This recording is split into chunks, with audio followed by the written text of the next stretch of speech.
Chapter 31. I made a covenant with my eyes.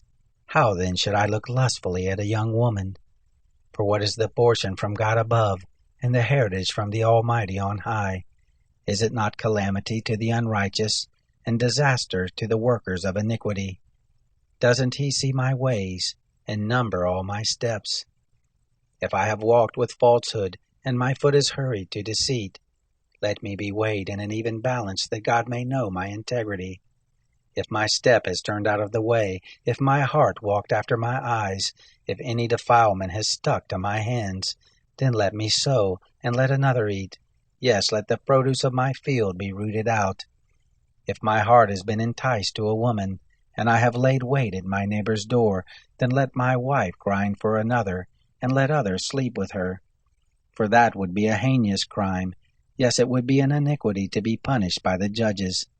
For it is a fire that consumes to destruction, and would root out all my increase. If I have despised the cause of my manservant, or of my maidservant when they contended with me, what then shall I do when God rises up? When he visits, what shall I answer him? Didn't he who made me in the womb make him? Didn't one fashion us both in the womb? If I have withheld the poor from their desire, or if I have caused the eyes of the widow to fail, or have eaten my morsel alone, and the fatherless has not eaten of it. No, from my youth he grew up with me as with a father. Her have I guided from my mother's womb.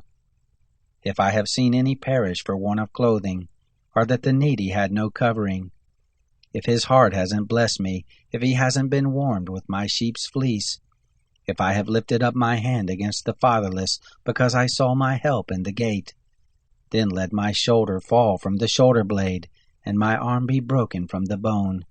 For calamity from God is a terror to me. By reason of his majesty I can do nothing. If I have made gold my hope, and have said to the fine gold, You are my confidence. If I have rejoiced because my wealth was great, and because my hand had gotten much, if I had seen the sun when it shined, or the moon moving in splendor, and my heart has been secretly enticed, that my hand would throw a kiss from my mouth, this also would be an iniquity to be punished by the judges, for I should have denied the God who is above. If I have rejoiced at the destruction of him who hated me, or lifted up myself when evil found him, yes, I have not allowed my mouth to sin by asking his life with a curse. If the men of my tent have not said, Who can find one who has not been filled with his meat? The foreigner has not lodged in the street, but I have opened my doors to the traveler. If, like Adam, I have covered my transgressions by hiding my iniquity in my heart, because I feared the great multitude, and the contempt of families terrified me, so that I kept silence and didn't go out of the door. Oh, that I had one to hear me! Behold, here is my signature. Let the Almighty answer me.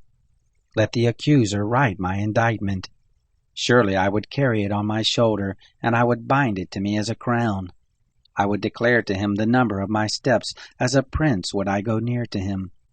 If my land cries out against me, and the furrows of it weep together, if I have eaten the fruits of it without money, or have caused the owners of it to lose their life, let briars grow instead of wheat, and stinkweed instead of barley. The words of Job are ended.